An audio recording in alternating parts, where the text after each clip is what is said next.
Welcome back now. How does glazed gammon for lunch sound? Brian McDermott from the Foyle Hotel in Donegal is doing the honours this morning. Good morning to you, Brian. Good morning. Good morning, Brian. Something smells good. Oh, Tommy was saying it smells Christmassy. It is beginning to smell a little bit like Christmas, which is a bit weird. I don't know if you're even allowed to mention that word. August bank holiday weekend. We'll be put off the air for mentioning that. But gammon is associated with Christmas.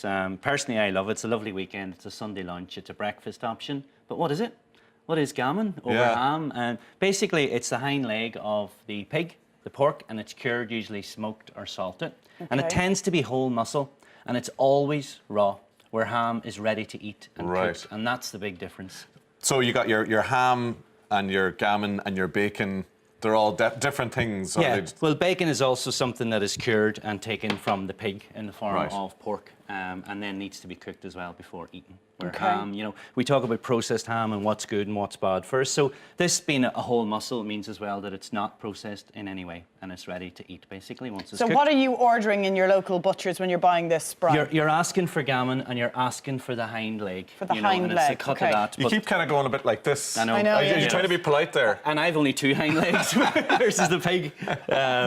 So basically, the cooking of it's important because it can get tough, it can get stringy. So it's about poaching it. And very simply, what I've done is I put it into cold water. You've seen me add some cloves to it, and I've added some bay leaves. So that's what smells like Christmas, Tommy, is the cloves. Rightio, yeah. And then you bring it up to boil, turn the heat down, and then you time it 15 minutes to the pound. See the way I'm holding it? I'm just not going to let anyone touch it yet.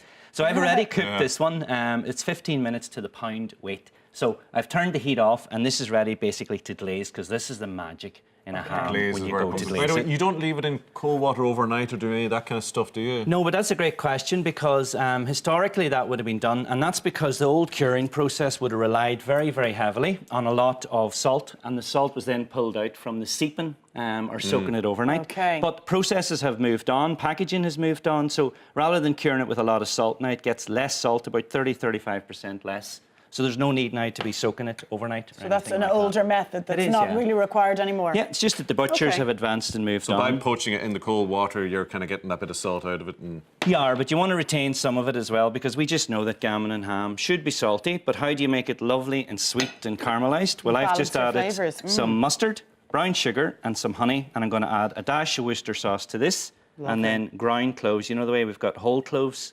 directly in the liquid? Ground cloves, basically a pinch of that straight in, and that's your glaze that can be done in advance, so that can be put back in the jar and that'll actually last for a couple of months. And then I've taken the gammon out of the pot for one very, very simple reason. Isn't that beautiful? Yeah, it smells gorgeous. It smells like Christmas, doesn't it, the cloves? Happy Christmas, Sam. Oh, geez, don't go there. We're definitely going to be trouble. Don't mention the C word anymore. That's us off the air for sure. So you're scoring it now. You're scoring the top of it, and this fat, don't be put off by that, because you can remove that afterwards. And then this may look a bit unpleasant at the moment, but watch what happens when we then take this out of the oven. Just dolloping it on. Just dollop it on. It'll find its own way. Sometimes we spend too much time sort of trying to paste it and paint it.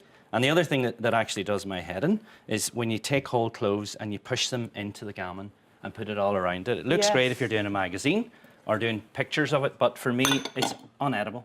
It's just, you know, when you bite into it, it's just really, really unpleasant. So it's just for aesthetics. Absolutely. Yeah. So that's good to go to the oven, okay? And then we'll glaze that for about 15 or 20 minutes, and what you get is this amazing. That looks absolutely fantastic. Are you going back in, by the way, and getting the spoon and pouring a bit more, or are you just leaving it? I have, actually. I've gone back in and around the sides, and a tip that I was going to give you, and I forgot to do it myself, was when you're putting your gammon onto the tray, put some greaseproof paper, and it'll stop that burning and caramelisation. And stick into the tray, so that you're then wondering, are you going to wash the tray or throw it out? Right. Okay. You know, it's that sort of stage. Yes. So when we cut into this now, I mean, this look, that is just so tender. Look at that. That's a thing of beauty. That's the perfect consistency, isn't it? We'll get you a slice of that, because in our next segment, we're actually going to cook it up with some boxty and have it like a breakfast option style of a gammon in the morning. So you want some of the glaze, you want some of the fat, and if you're not happy with the fat, just remove it like that and get it out of the way. The fat is so tasty as well, isn't it? I hate to say it, but it is. A little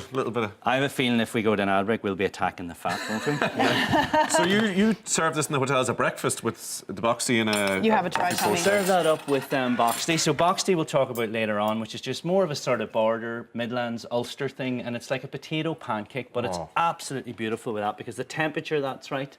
Tommy's happy. The glaze on it, the sugar, the mustard, the sweetness. Have any Brussels sprouts? Oh, Tommy.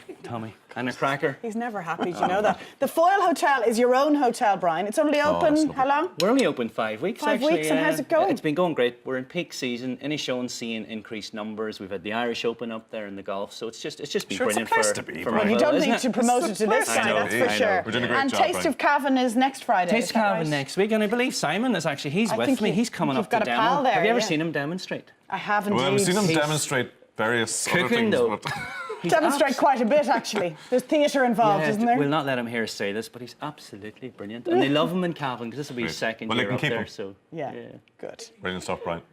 That's lovely, isn't Blushing, it? look. he's embarrassed. You know we love you, He's Simon. jealous. Brilliant stuff, So we Brian. look forward to that later on, Brian. Thank you very Not much. at all, thank you. Is it Right, good? still to come, the legendary Pat Short is on the couch. It's Yes, he is. fantastic. And we'll catch up with Laura as she explores the Shannon region. See you very shortly.